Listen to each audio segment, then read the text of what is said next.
우리 가사처럼요, 옆에 분 한번 인사하겠습니다. 주님 안에서 사랑합니다 라고요 인사하겠습니다. 네, 주 안에서 우리 모든 분들 사랑합니다. 오늘 스승의 주일을 맞이해서 오늘 돌을 보지 말고 금을 보라, 한번 말씀의 제목을 따라해 볼까요? 시작. 네. 아침에 출근하자마자 갑자기 폭풍우가 치고 비가 확 쏟아집니다. 영업사원이었던 두 명의 반응을 한번 보세요. 한 사람은 아이고 오늘 날씨가 참 모 같네, 오늘 하루는 공쳤으니 어떻게 하루를 보낼까, 이렇게 궁리하고 불평하고 있을 때 옆에 있는 또 다른 사원이 이렇게 이야기를 합니다. 와, 방문 판매원에게 완벽한 퍼펙트한 날씨다, 오늘 모두 다 집에 있겠구나 라고 이렇게 반응을 해요. 어떻습니까? 같은 상황을 맞았고 같은 환경을 맞았음에도 불구하고 이처럼 상반된 반응을 보이는 것이 왜 그럴까요? 스페인의 철학자 오르테가라는 사람이 이런 말을 해요. 관점만큼 많은 현실들이 존재한다, 이렇게 얘기합니다. 지금 똑같이 예배드리고 똑같은 환경인데 100이면 100, 10이면 10, 다 각자의 관점으로 우리 이 예배에 참석하여서 그처럼 많은 현실들을 지금 경험하고 있다는 거예요. 왜 그렇습니까? 환경이 우리는 중요하다라고 말을 하지만 정작 더 중요한 것은 우리의 관점과 시각의 차이라고 할 수 있습니다. 우리가 똑같은 상황과 환경을 만났음에도 불구하고 어떤 사람은 늘 불평과 원망과 탓을 하는 사람이 있는 반면에 어떤 사람은 감사하다, 진짜로 행복하다, 어떻게 똑같은 상황에서 이렇게 달리 반응을 할까요? 특별히 우리는 믿음의 사람이고 그리스도인이라고 불려요. 하나님이 우리를 부르셔서 하나님께서 주시는 그 새로운 안경이 바로 세계관이라고 하는데 관점이 생겼습니다.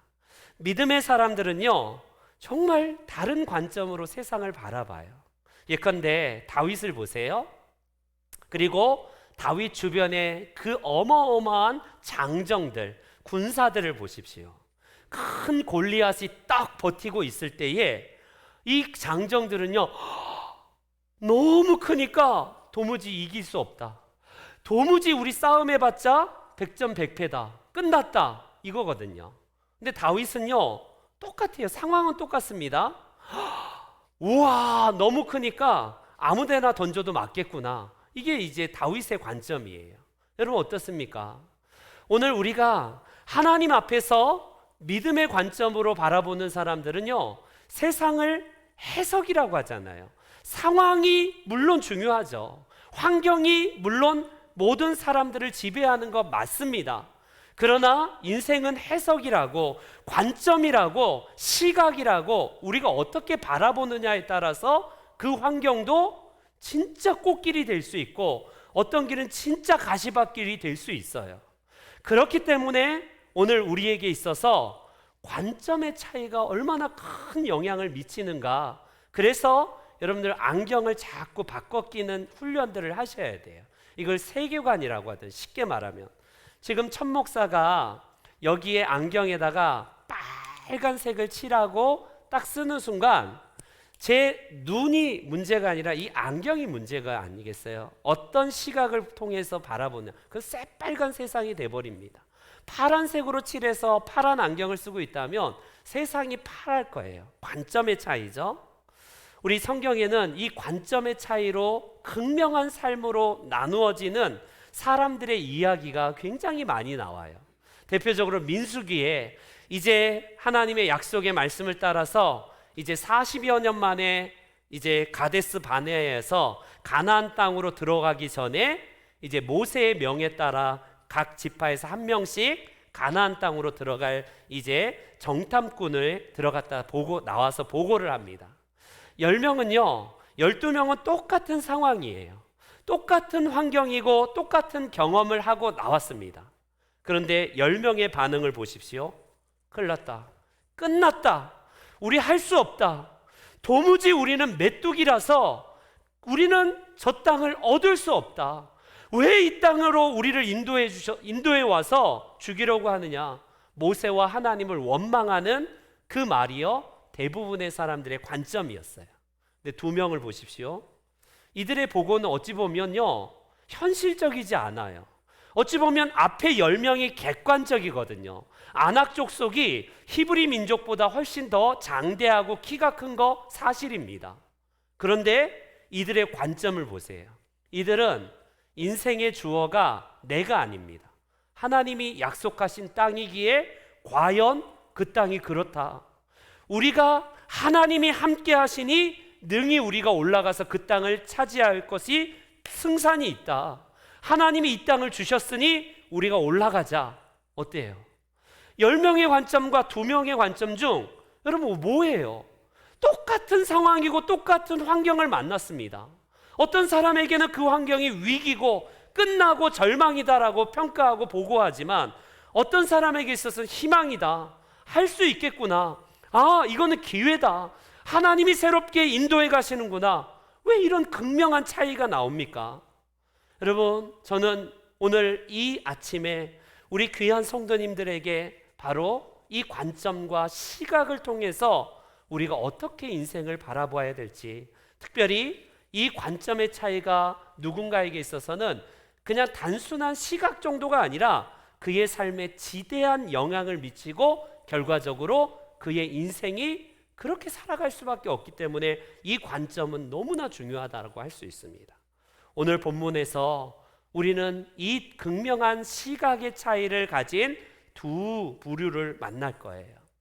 오늘 우리는 잘 알고 있는 이 본문의 내용에서 어떤 사람들을 만나냐면 첫 번째 사람인데, 저를 한번 따라해 주세요.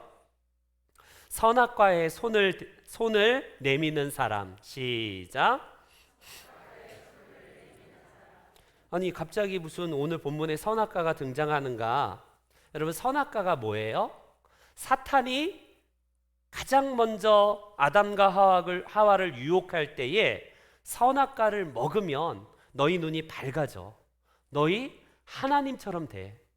여러분, 각오할 만한 핵폭탄적인 발언을 사탄이 이 인류의 첫 조상 아담과 하와에게 약속을 합니다. 그러고 보니까 저거 절대로 하나님의 말씀에 먹지도 말고 쳐다도 봐서는 안 될 거예요. 그런데 사탄이 말한 순간, 뭐야? 하나님 거짓말했네?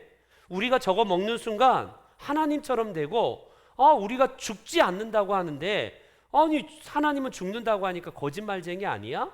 결과적으로 내밀어서는 안 되는 손을 결국 이 선악과에 딱 따서 먹는 순간 눈이 진짜 밝아져요. 눈이 진짜 확 밝아지는데 어떻게 밝아지느냐? 옆에 있는 아내, 옆에 있는 남편이 갑자기 흠이 많고 굉장히 허물도 많고 이 비난의 대상으로 바뀌어버려요. 전에는 그토록 아름다운 아리따운 내 옆에 피양새고 너무나 예쁜 자매였어요. 그런데 선악과를 먹는 순간에 눈이 밝아지는데 비난과 저주와 탓을 하고 책임 공방을 하고 네 탓, 내 탓, 서로 책임 전가를 이렇게 하는 모습으로 바뀌어버립니다. 여러분, 이 아담도 마찬가지고 하와도 마찬가지고 서로 책임 공방, 심지어 하나님이 저 여자를 내게 데려왔기 때문에 이 사태가 난 거 아닙니까? 하나님이 만들어 놓으신 저 뱀이 우리를 꼬셨지 않습니까? 자꾸 하나님께도 책임을 전가하고 비난하고 결국 이렇게 바뀌어버려요. 여러분, 왜 제가 선악과에 손을 대면 안 된다고 할까? 오늘 본문에 종교 지도자들이 나오는데 오늘 본문의 앞뒤에는 안식일 논쟁들이 많이 나와요. 안식일. 예수님이 안식일에 병을 고치는 사건이 나오고요. 안식일에 밀 이삭을 잘라서 먹고 이런 이야기들이 안식일 중심으로 마가가 앞뒤에 배치하는 본문의 내용입니다. 그런데 이때에 누가 등장을 하냐면 종교 지도자들이 등장을 하는데 이들의 관점을 보십시오. 우리 3장으로 넘어가서 6절 한번 읽어볼게요. 3장 6절 다 같이 읽습니다. 시작.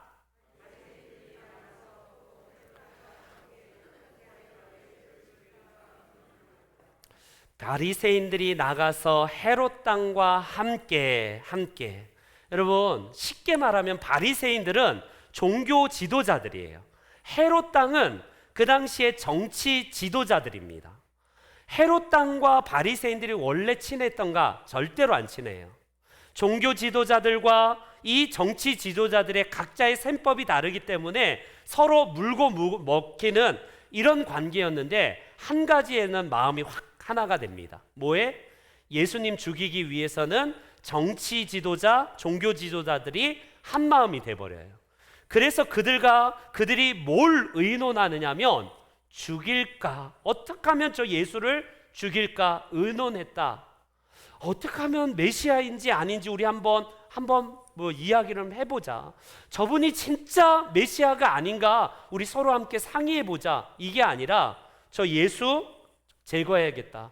저 정적 가만두면 이거 안 되겠다. 죽일까 의논하더라 라고 이렇게 본문은 이야기합니다. 여러분 바리새인들이 누구예요? 바리새인들이 오늘날로 말하면 쉽게 말하면 성직자입니다. 성직자들은 어떻게 하면 하나님의 말씀으로 이 사람 백성들을 섬기고 국민들을 잘 말씀으로 인도해 갈까? 그런 사람들이에요. 쉽게 말하면 이들은요 죽음, 저주, 사망, 비난, 정죄와는 멀어야 될 사람입니다. 어떻게든지 하나님의 마음으로 그 말씀으로 사람들을 깨우치고 평안의 말씀으로 인도해 가면서 주님의 말씀으로 위로하는 사람들이 종교 지도자들 아니에요? 그리고 정치 지도자들은 뭡니까? 어떻게 하면 국민을 섬겨야 될까? 내가 이 지역사회에서 어떻게 하면 사람들을 정말 국민과 우리 시민들을 위해서 섬길까? 그게 바로 바람직한 모습 아닙니까? 그런데 바리새인이나 헤롯 당원이나 모두 어디에 혈안이 되어 있냐면 자기 밥그릇, 자기 기득권 유지하는데 혹시나 누가 도전해 오면 제거해 버리는 게 이들의 모습이었다라는 사실입니다. 이들은 사람들을 어떻게 보냐면요, 세우고 섬기고 발을 닦는 그런 모습이 아니라 놀랍게도 이들은 오늘 본문에도 나오지만 죽일까 의논하나. 여러분 이게 바로 그 당시의 모습이자 오늘날의 우리들의 모습일 수도 있다라는 사실입니다. 오늘날에도 얼마나 많은 분들이 이 선악과를 향해서 손을 내밀어서 그것 따먹고 자꾸 비난하시는 분들이 있어요. 죽이기 위해서 혈안이 되어 있으신 분들이 있습니다. 본문을 보면 예수님이 다른 문제가 아니라 안식일에 하필 예수님의 제자들이 배가 고파갖고 밀 이삭을 비벼서 이제 먹는 모습이 나오고, 또 예수님께서 안식일 논쟁 그 다음에 3장에 보니까 한편 손 마른 자가 나왔는데, 그날 하필이면 안식일 날 예수님이 일부러 의도적으로 그를 고치는 사건이 이렇게 서로 샌드위치처럼 딱 자리하고 있어요. 근데 이때의 가장 트집과 가장 꼬투리를 잡는 부류가 바로 누구였냐? 바리새인들과 서기관들이 이 선악과에 손을 댄 이 영향을 그대로 나타냅니다. 여러분 어때요? 이들은요 종교 교육에서는 타의 추종을 불허하고 율법 연구에서는 최고의 사람들입니다. 그렇기 때문에 율법의 진정한 의미가 뭔지를 누구보다도 더 잘 알아야 되는데, 이들은요 그런 데는 관심이 없어요. 기득권과 내 철밥통을 어떻게 유지하느냐, 이겁니다. 여러분 생각해 보세요. 지금 예수님의 제자들이 배가 고파서 얼마나 여러분 사역하다가 밥을 누가 줄 사람이 없는지, 왜 제때 끼니를 못 먹었는지 몰라도 이들이 그 안식일에 이제 밀 이삭을 비벼서 먹는 모습이 등장을 하는데, 너무너무 배가 고픈지 결국 해서는 안 되는 전통을 어겨버린 거예요. 이스라엘 사회에서 대대로 내려왔던 규칙, 그 약속의 율법을요 이들은요 그냥 무의식적으로 너무 배가 고픈 나머지 결국에는 그 이삭을 잘라서 먹게 됩니다. 결국 그들이 뭐라고 이들을 딱 책 잡냐면, 네 왜 제자들은 해서는 안 되는 일을 하는가? 당신이 그동안 하나님의 말씀을 전한다고 하면서도 왜 안식일에 이삭을 먹는단 말이냐? 당신들의 제자와 당신들은 지금 잘못됐다라고 하면서 결국에는 예수님을 딱 챕잡기 위한 이 이야기를 합니다. 그때 예수님께서 그들을 보시면서 얼마나 안타까우셨을까요? 얼마나 마음이 참 안타까우셨어요. 전통에 매여 있고 율법에 매여 있어서 싸늘한 죽음에, 결과적으로 사람을 죽이기 위해서 딱 스탠바이하고 있는 이 모습에 얼마나 마음이 아프셨겠어요. 그 말씀에 예수님이 구약의 예를 듭니다.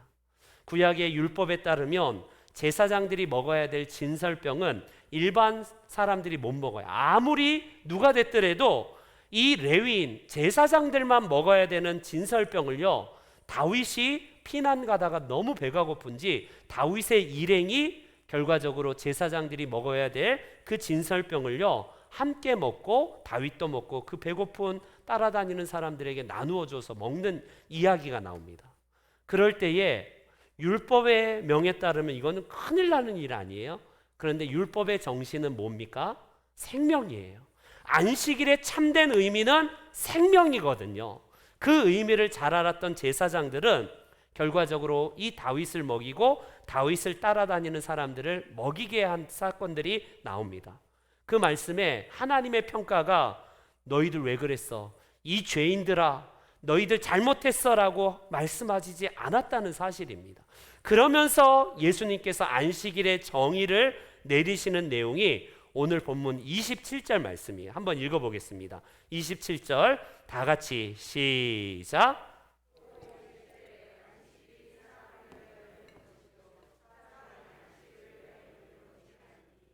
아멘. 여러분, 안식일이 사람을 위해서 있는 것이지 사람이 안식일을 위해서 있는 게 아니다라는 말씀을 꼭 기억하십시오. 오늘날 교회 안에 종교인들이 왜 이렇게 많은지요? 기독교는 종교가 아닙니다, 여러분. 삶이에요. 우리의 삶 자체로 하나님을 드러내는 사람들이지, 종교인들일수록 안식일이 더 화려해져요. 포장이 더 화려해지고 껍데기가 그럴듯해 보여야지 참된 종교라고 얘기하거든요. 한번 보세요. 세상의 종교는 화려한 일색입니다. 더 화려하게 치장해야지, 종교색을 더욱더 드러내야지 거기가 신성하고 거룩하다라고 생각하기 때문에 그렇습니다. 그런데 여러분, 진정한 의미에서 예수님의 말씀을 들어보십시오. 껍데기가 아니라 본질이라는 거예요. 왜 우리가 형식과 전통과 그 내려왔던 율법의 굴레에 갇혀있고 사람을 죽이는가? 이거는 완참 잘못돼도 잘못됐어요. 여러분, 예수님 10년 믿고 20년 믿고 30년 정도 되면요, 정말 어린아이처럼 순수해지고 정말 예수님의 마음으로 긍휼의 마음을 가져야 되는 게 자연스럽게 예수님의 믿는 사람들의 특징입니다. 그런데 종교인들이 되시는 분들의 얼굴을 보세요. 근엄해지기 시작합니다. 굉장히 범접하기 어려운 이 경건이 막 철철철 흘러요. 성경책은 가급적 더 두꺼운 게 있어야 되고요. 굉장히 거룩한 것처럼 행동하는 게 종교인들의 특징입니다. 옷도 가운도 더욱더 화려해지고 뭔가 예배의식도 그럴듯해야지 내가 경건하다라고 착각하기 때문에, 그런 사람일수록 안식일이 더욱더 화려해지고 포장이 훨씬 더 화려해집니다. 그런데 예수님의 관심은 왜 안식일이냐? 안식일이 사람을 위해서 있는 거다라는 겁니다. 제가 몇 번 말씀드린 것 같은데, 예전에 저희 교인 중에 한 분이 식사를 좀 하고 가시죠 하고 몇 번 권했는데 그분이 말씀을 별로 안 하시다가 한마디 하시더라고요. 예전에 여기 GS마트 있기 전에 그냥 슈퍼마켓이 있을 때 여전도회가 주일인데도 불구하고 식품을 사서 교회에 밥을 짓는 걸 봤습니다. 이런 말씀 하시더라고요. 얼마나 아름다운 신앙을 가졌어요. 본인은 어렸을 때부터 주일은 돈을 쓰면 안 되는 날, 거룩하고 놀러 가면 안 되고 철저하게 안식일로서 지킨 얼마나 아름다운 신앙입니까? 그래서 돈을 내면서 그 식품을 사서 밥을 짓는 것을 보면서 그 다음 제가 밥을 안 먹습니다 이런 말씀 하시더라고요. 그래서 그러시군요. 그분이 혹여나 그런 신앙 때문에 밥 안 먹는 거는 굉장히 좋은 신앙이에요. 믿음이 좋은 겁니다. 그런데 혹여나 그러니 이 교회는 제대로 되지 않는 교회, 믿음이 꽝이고 하나님의 말씀을 어기는 교회, 이렇게 나아간다면요, 안식일이 사람을 위해서 있어야 되는데 사람이 안식일에 갇혀버린 거예요. 갇혀버린 겁니다. 저는 그분이 그런 마음을 안 갖기를 원하는데 이미 다른 곳으로 이제 이사를 가셔갖고 이제는 뭐 저희 교회 성도님은 아니신데, 여러분 그런 경우가 얼마나 많아요. 오늘 이 율법의 준수를 위해서 안식일을 기억하여 거룩하게 지키라, 누가 명령하셨냐면 하나님이 명령하셨어요. 총론으로 안식일은 거룩한 날이니까 이 기억하여서 거룩하게 지키라라고 했는데, 강론이 그러면 어떻게 하면 안식일을 거룩하게 지키는 거지? 그러다 보니까 이 지금 율법 학자들이 모여서 어떻게 하는 게 안식일 날 거룩하게 지키는 거지 논의하고 서로 회의하다가 하나하나씩 업그레이드가 되어서 324개의 율법 조항이 생겨버립니다. 그래서 안식일에는 몇 걸음 이상 걸어가면 안 되고, 이렇게 하면 안 되고, 어떻게 하면 되고, 요거가 바로 안식일의 계명이 장로의 유전으로 성경 말씀 외에 여러 율법 조항들이 만들어집니다. 여러분 그런 전통은 정말 아름다운 거예요. 어떻게 하면 안식일을 잘 지킬까 궁리하면서 고민 끝에 내린 것이기 때문에 이런 전통들과 유전들은 교회 안에 소중해요. 신명중앙교회도 아마 그런 전통이 있을 겁니다. 우리 교회는 이렇게 예배하고 순서가 이렇게 되고 우리 교회는 이렇게 했기 때문에 이거는 아름다운 전통이에요. 왜?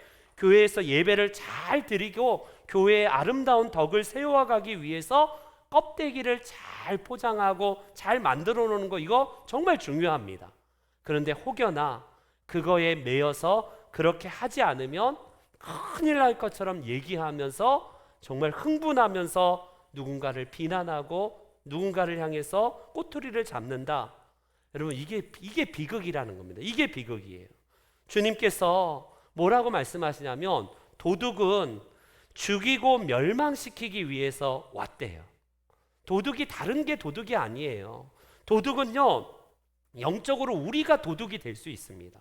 왜 예수 믿고도 내가 가진 그 전통과 껍데기 때문에 누군가를 비난하고 있는 이유가 왜 그럴까요?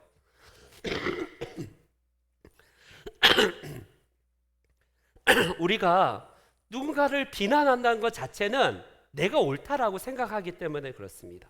그게 진짜로 옳은가 말씀으로 우리가 잘 분별하여서 말씀에 나온 거라면 사수해야죠. 피 흘려 싸워야 되죠.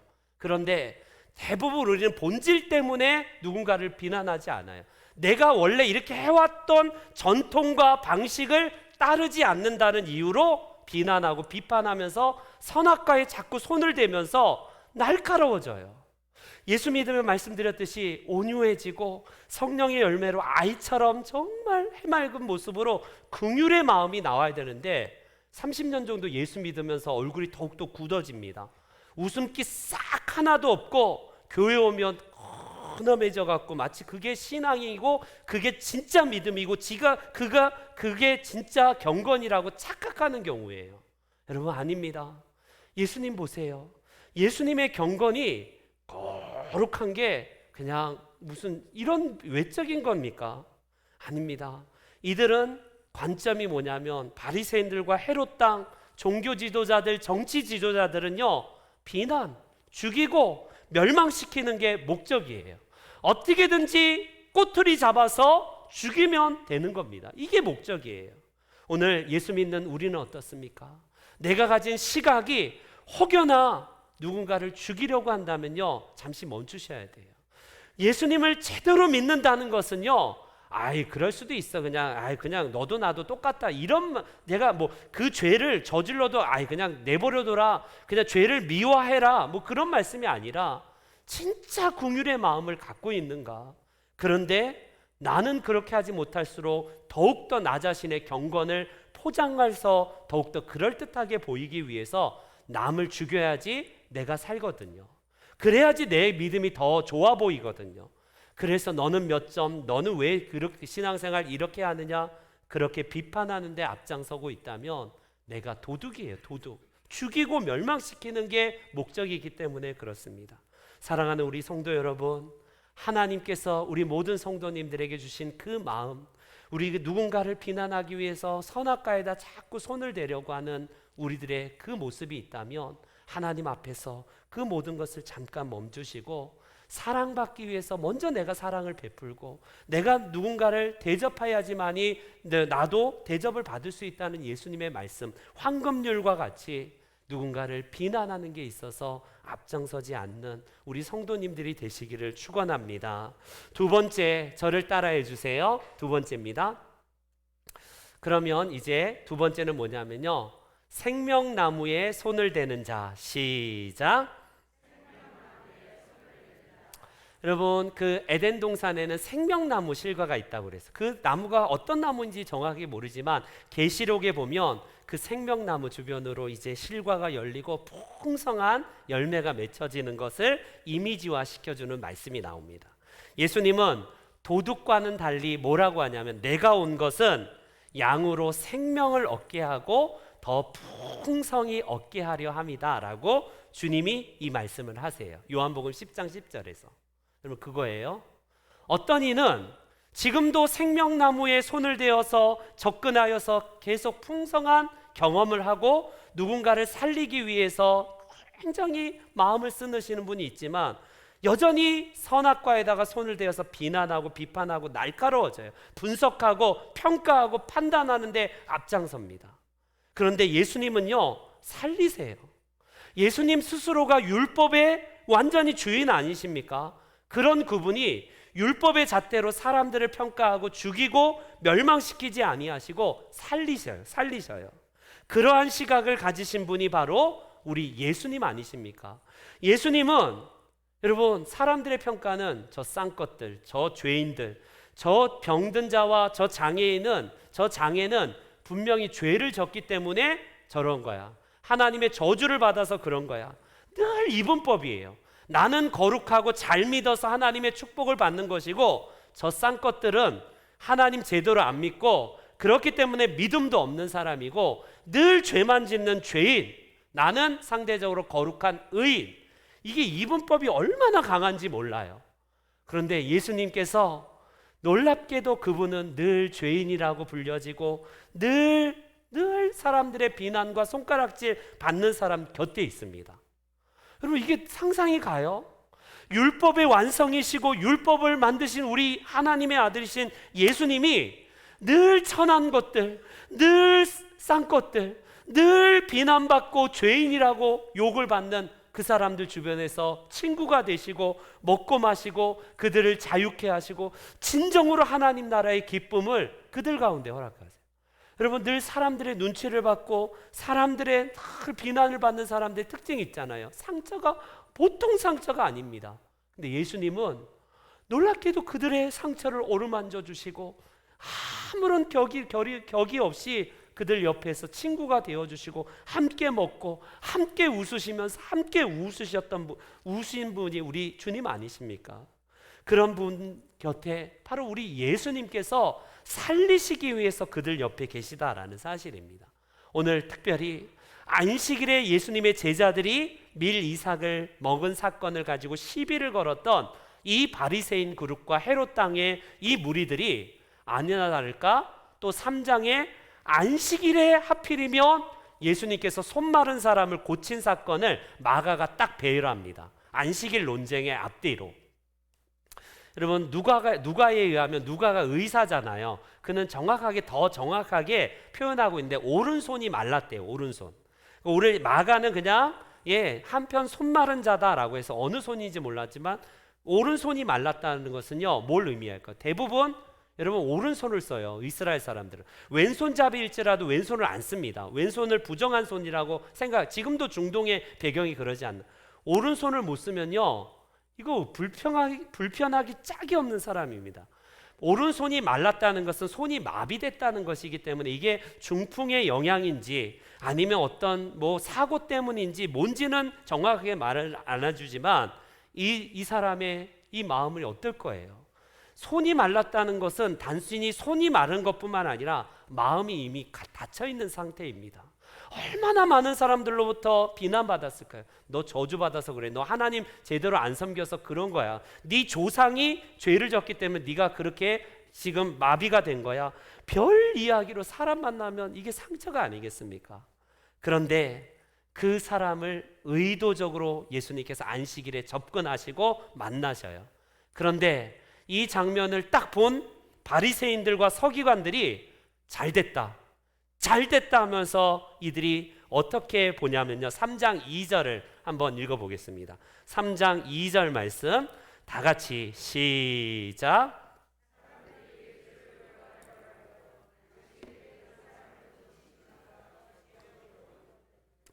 여러분, 사람들이라는 건 바로 바리새인 이 종교 지도자들 그룹입니다. 그들이 저 사람 얼마나 힘들까? 저렇게 살아가는 게 얼마나 정말 힘들까? 이게 보편적인 인지상정 아니에요? 여러분, 우리가 사람이란 게 뭐예요? 종교 교육을 받았다는 게 그걸로 사람을 평가하면 안 되지 않나요? 그런데 이 사람들은요, 그 사람은 안중에 없어요. 누가 중요하냐면 예수가 고치는가 안 고치는가, 안식일을 지키는지 안 지키는지 이거 고발하기 위해서 그들이 주시하고 있다라고 성경은 증언합니다. 얼마나 안타까운 사람이에요. 얼마나 안타까워요. 여러분, 우리가 안식일에 누군가가 정말 이 아픈 손을 가지고 있는다면 긍휼의 마음으로 여러분 이들을 바라봐야 되지 않나요? 근데 아픈 사람의 사정, 손 마른 사람의 이 절박한 상황, 그 아픔 전혀 관심이 없습니다.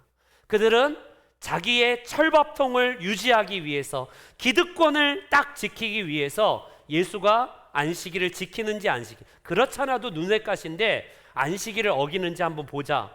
아니나 다를까 예수님은 그들의 생각을 아시지만 그 손 마른 사람을 일어나게 해요. 손 마른 사람을 한가운데에 일어나라 라고 일으켜 세웁니다. 여러분, 보편적으로 예수님이 고치시면 몰래 조용한 곳에 가서 고치실 수 있어요. 그리고 꼭 안식일이 아니라 그 다음날, 안식일이 지난 다음날 이 손 마른 자를 만나서 얼마든지 고칠 수 있습니다. 그런데 이것은 그 사람만을 위한 것이 아니라 바로 그 주변에 고발하고 죽이고 비난하는 이 바리새인들을 위해서라고 할 수 있습니다. 어때요? 바리새인들에게 주님은 이렇게 그 사람을 일으켜 세운 다음에 질문하는 내용이 4절 말씀에 나오는데 4절 한번 다 같이 읽어볼게요. 3장 4절 시작.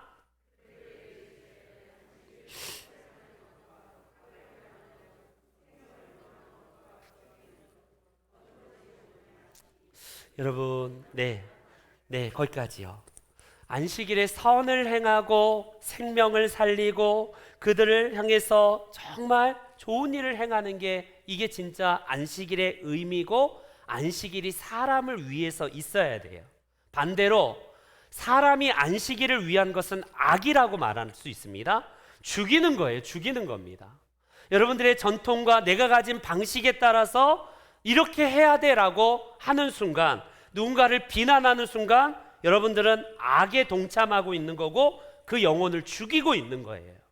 이게 바로 진정한 예수님의 안식일의 의미 아니겠습니까? 주님은요, 이 안식일에 얼마나 불쌍할까? 저 사람 정말 힘들겠다. 저 사람의 가족들이 너무나 힘들었겠다. 이게 우리가 자연적으로 이게 긍휼의 마음이 나오는 게 너무나 다양하지 않습니까? 그런데 이들은요, 예상 밖의 주님의 질문을 듣고 나서 여러분 어때요? 마음의 완악함을 탄식하면서 그 사람에게 이제 말씀하십니다. 너의 손을 내밀라. 손을 내밀라. 주님, 이 손이 말랐는데 지금 내밀라뇨. 손이 지금 마비되었는데 내밀라뇨. 더군다나 쪽팔리게 왜 그러세요?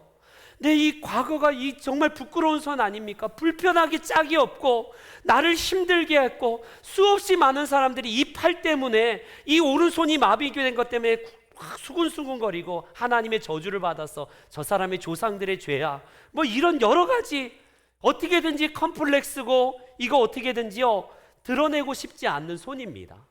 여러분 그런데 예수님은 우리의 핸디캡 우리의 컴플렉스를 주님께 가지고 나오래요. 이 사람은요 지금 쪽팔리기 왜 그럴까? 내가 이거 숨기고 싶은데 어떻게든지 이거 감추고 싶은 부끄러운 손인데 주님은 손을 내밀래요. 그럴 때에 이 사람은요 도망가거나 거절하거나 부끄러워하지 아니하고 아멘 순종하면서 주님 앞에 그 손을 내밀 때에 상상할 수 없는 놀라운 일이 벌어집니다. 이 사람의 손이 순간적으로 회복되는데 여러분 단지 이 사람의 육신의 이 손만이겠습니까? 그동안 사람에게 받았던 엄청난 이 트라우마와 상처가 한꺼번에 전인적으로 치유되는 장면 아니겠어요? 그런데 더 놀라운 건 뭐냐? 이 엄청난 일이 발생에도 불구하고 바리새인들은 하나도 안 놀랐다는 거. 잘 됐다, 걸려들었다 이거예요. 여러분 얼마나 좋을까? 진짜 다행이다. 와 진짜 하나님은 살아계시는구나. 진짜 저 사람 이제 앞으로 정말 행복한 삶을 살겠다. 이게 당연한 건강한 생각 아니겠습니까? 그런데 예수님이 살리실 때에 이들은 끝까지 정죄하고 죽이고 멸망시키기로 고소해버려요. 예수님을 딱 잘 걸렸다라고 생각하는 사람들이 바로 이런 사람들입니다. 저와 여러분들이 어떤 시각을 가지고 신앙생활 하는지요. 여러분 저는 모르겠어요. 어떤 분이 종교인으로 남을 죽이고 더 내가 거룩한 사람인 것처럼 하는지 저는 모릅니다. 그러나 우리가 정말 예수님의 마음을 담는다면 남의 발을 씻는 심정으로 여러분 그를 살리고 그를 위해서 생명의 풍성함을 내가 받았기 때문에 내가 가치 없는 나를 우리 하나님께서 살리셨기 때문에 이 생명을 누군가에게 나눠주고 허물이 많은 자, 연약한 자를 오히려 붙들어 세워주시기 위해서 우리를 부르신 거 아니에요? 그런데 그러면 그럴수록 내가 더욱더 높아지고 더욱더 내 마음이 완악해지고 누군가를 죽이고 정죄하는 게 많다면 예수님 진짜 내가 잘 믿는가? 오늘 하나님 앞에 깊이 고민하시면서 묵상하셔야 돼요. 30년 40년 목사가 된다 할지라도 그 연수가 뭐가 중요하겠어요? 내가 교회 오래 다닌 게 그게 뭐가 중요하겠습니까? 누군가를 죽이고 있는 만큼 더 그만큼 엉뚱한 방향으로 가고 있기 때문에 그렇습니다. 이제 결론을 맺겠습니다. 여러분 우리가 금을 이제 캐내는 재련소에 보면요 원석을 딱 캐낼 때에 100% 원석이 다 금이 아닙니다. 아시다시피 90% 이상 95% 98%가 다 돌이에요. 그 돌로 캐내서 금조각 조금씩 이제 그 채굴해서 결국 모아놓은 게 그 금이 되지 않나요? 원석 자체는 대부분 돌이기 때문에 우리가 볼 때는 이게 뭐 금이 있나 싶은 거 찾아내요. 마찬가지입니다. 교회 안에 저 천목사 예를 들어서 원석기에 저는 원석입니다. 완전 돌만 가득하고 필요 없이 버려져야 되는데 이 원석인 저를요 주님께서 정말 가치 있다고 소중한 보석 대신 예수 그리스도가 제 안에 있기 때문에 그 보석으로 인해서 주님이 저를 가치 있게 여기세요. 그런데 우리의 원석 자체가 원래 하자투성이고 원래 쓸모없는데 예수님 때문에 우리가 정말 가치 있는 사람이 되었지 않습니까? 천목사 어찌 보면 100%, 99%, 99.9999%가 허물과 약점과 늘 실수와 늘 돌덩이로 필요 없는 걸로 가득한 사람일지도 모르겠어요. 그럴 때에 여러분들이 어떻게 봅니까? 목사 오늘 설교 또 이거 잘못했고 이 말 또 이것도 잘못했고 쫙 분석하면서 오늘 설교 이게 또 틀렸고 이게 오늘 본문에서 엉뚱한 얘기하고 여러분 축축축 나가는 사람이 있습니까? 그 안에 돌을 자꾸 캐내려는 사람들이에요. 이 멀쩡한 금, 물론 소량밖에 되지는 않지만 금을 자꾸 캐려고 하고 금을 보려고 하는 시각이 없다면요 그 스스로가 불행한 사람이에요. 굉장히 불행한 신앙생활을 하는 사람입니다. 누군가를 볼 때에 허물이 많아 보입니까? 왜 이렇게 남의 그런 티가 커 보입니까? 다 돌만 보는 사람들이에요. 그러나 그 안에 여러분 단점만 있는 게 아니라 장점도 있어요. 많은 허물이 있는 것 사실이지만 소량의 금을 발견해내듯이 그 안에 주신 하나님께서 주신 은사, 그 모든 장점들, 그것을 칭찬하고 생명의 풍성함을 같이 누려야 되는 게 우리 신앙생활 아닙니까? 하나님 앞에서 우리가 얼마나 대단하다고 그렇게 잘난 척을 하는 거예요. 여러분, 네가 이거밖에 안 돼 하면서 비난하는 순간, 그래? 네가 그렇게 상대평가에서 야 그래? 네가 그 정도로 잘난 사람이야? 오케이, 내가 한번 내 앞에서 한번 절대평가 한번 보자라고 해서 율법을 내미는 순간 어떻게 할 거예요? 우리는 다 누구나 연약하고 누구나 다 여러분 원석처럼 다 돌투성이고 허물투성이고 완전히 필요 없는 존재입니다. 그런데 누가 우리를 사셨냐면 값을 주고 예수님께서 우리를 사셨어요.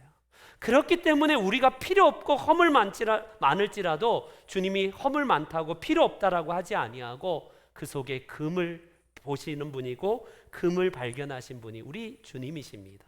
사랑하는 성도 여러분, 악을 행하고 누군가 생명을 죽이는 것 내가 뭐 언제 그랬냐? 그런데 성경을 보면요, 누군가를 비난하고 죽이기 위해서 늘 꼬투리 잡고 혈안이 되어 있는 것, 이게 바로 돌을 캐내온 사람이에요. 돌을 보는 사람입니다. 그러나 금을 보는 사람은 남의 생명을 살리고 풍성한 하나님 나라를 내가 가치 없는 나에게 주신 그 은혜가 감사하여서 나보다 좀 연약한 지체들을 섬기고 발을 섬기는 자리로 내려가서 그 생명의 풍성함으로 그래 같이 갑시다 끌어주고 서로 함께 위로해주고 격려하면서 우리가 연약한 그 모든 것들을 긍휼의 마음으로 주님처럼 같이 친구가 되어주고 치료해주고 위로해주고 함께 손을 잡아주는 게, 이게 살리는 사람, 이게 진짜로 금을 보는 사람이라고 할 수 있습니다. 저와 여러분들이 이 헤롯 땅과 바리새인들처럼 종교 지도자들이나 정치 지도자들의 이 죽이기 위한 돌을 보는 사람이 아니라 예수님의 마음처럼 생명을 살리고 그래서 그 안에 담겨진 금을 보는 우리 모든 성도님들 다 되시기를 주의 이름으로 축원합니다. 아멘. 다 같이 일어나시겠습니다.